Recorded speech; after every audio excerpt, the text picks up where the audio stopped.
Welcome back to The Explainer. Grab a seat, because today we are pulling out a massive, seriously dusty, cold case file on human history.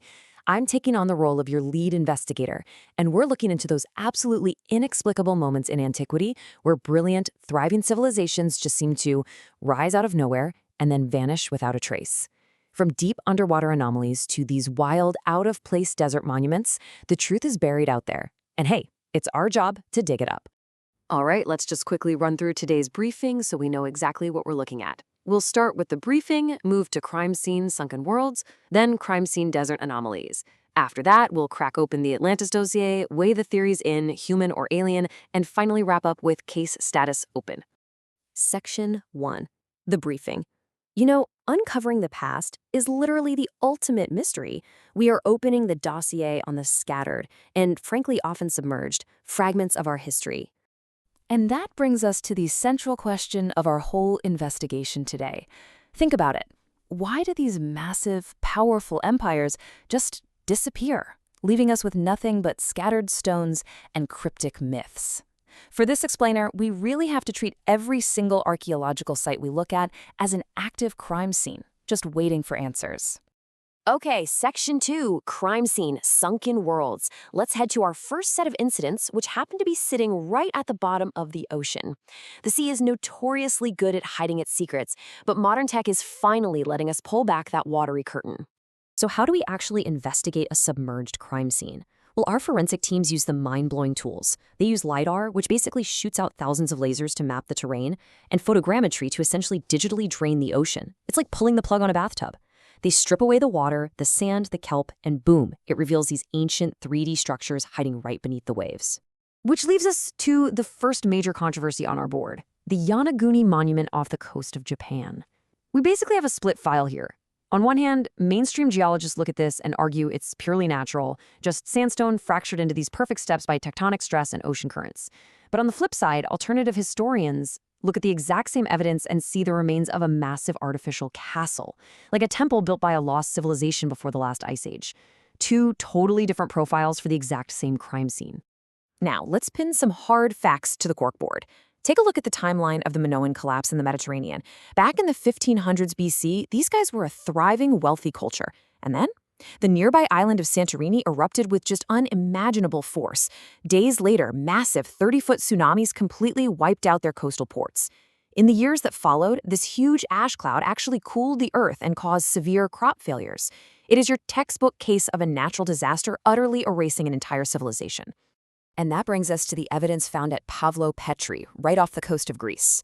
This is actually the oldest known sunken town in the world. Investigators mapped out 20 acres that used to house up to 4,000 residents. They found Bronze Age pottery and graves right there on the ocean floor. But the real smoking gun? Beach rock fault lines. Those lines tell us that a series of absolutely brutal earthquakes literally dragged this bustling port city straight beneath the waves. Moving on to Section 3, Crime Scene, Desert Anomalies. We are leaving the ocean behind and heading straight into the harsh, dry sands of Egypt to look at some mysteries that still completely baffle investigators today. I want you to really interrogate this scene at Abydos with me. Investigators uncovered a phantom flotilla. We're talking an entire fleet of massive boats completely buried 6 miles away from the Nile River, just sitting dry in the desert plateau. Seriously, think about that for a second.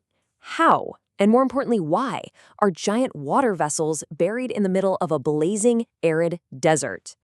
Well, here's what the forensics tell us about the Abydos boats. We are talking about 14 60-foot-long wooden vessels perfectly encased in these custom mud brick graves for 5,000 years. This site is essentially Egypt's original Valley of the Kings. But the extreme lengths they went to here, it wasn't for physical travel. This was resurrection technology. These boats were buried so the deceased pharaoh could actually navigate the celestial Nile in the afterlife. And the bizarre evidence just keeps building when we open the file on the most famous site of all, the Great Pyramid of Giza. Once again, we have a completely split file. Mainstream Egyptology firmly states it's a magnificent tomb for Pharaoh Khufu, built using earthen ramps and an incredible amount of heavy labor. But conversely, some engineering researchers propose a radically different motive. They argue the pyramid acts a lot more like a machine. They suggest it was actually an electromagnetic power plant using internal chemical shafts to generate energy that was then broadcast out to obelisks. The sheer weirdness we run into at Giza really boils down to the number 10. Just a couple hundred feet from the Sphinx, investigators mapped what's called the Osiris Shaft. Down at the very bottom of this complex, a staggering 10 stories straight down, they found a massive 9-foot sarcophagus half submerged in water. But here's the catch. It was completely empty. So was it just a symbolic tomb for a mythical god, or, as some alternative theorists suggest, an actual teleportation chamber? Let's move to Section 4, the Atlantis dossier. It is time to open up the thickest, most heavily debated file in our entire box. This right here is the white whale of antiquity investigations. It all kicks off with a primary witness deposition from the Greek philosopher Plato, way back in 360 BC. He claimed he got this knowledge from the Egyptians about a highly advanced utopian civilization called Atlantis, and he said it existed 9,000 years before his time, right before it was swallowed by the sea in a single day and night of total destruction. Now, for centuries, pretty much everyone thought this was just a fun myth. But then, physical evidence actually washed up. In 2015, marine archaeologists off the coast of Sicily found a shipwreck containing 39 ingots of orichalcum. Plato had specifically written that this glowing, red-tinted alloy, which is about 80% copper and 20% zinc, was the supposedly divine metal of Atlantis.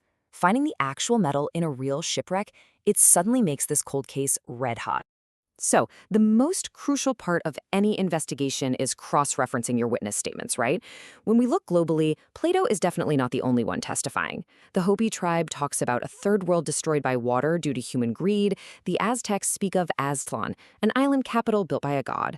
The Sumerians have the Epic of Gilgamesh, detailing a massive flood brought on by the gods. When you put all these side by side, it is incredibly hard to ignore the startling similarities across completely disconnected cultures. Section 5. Theory, human or alien. With all of this wild evidence laid out on the table, we really have to analyze the grand motives. Who or what is actually behind these incredible vanishing anomalies? First up, let's neutrally outline the alternative leads, the ancient astronaut theories. Investigators point to some pretty wild stuff. Pharaoh Akhenaten's bizarre elongated skull and his sudden pivot to worshipping a literal flying disc in the sky. They look at out-of-place marine fossils discovered right on the Giza Plateau. They cite esoteric texts talking about a Pleiadian root race messing with human DNA, and even psychic Edgar Cayce's readings that detailed Atlanteans using a massive Tuawi stone to broadcast wireless crystal energy. It is, for sure, an otherworldly profile. And this brings us to the ultimate showdown between our two main suspects. Was the trajectory of ancient history shaped by the brutal, random reality of Earth's geology?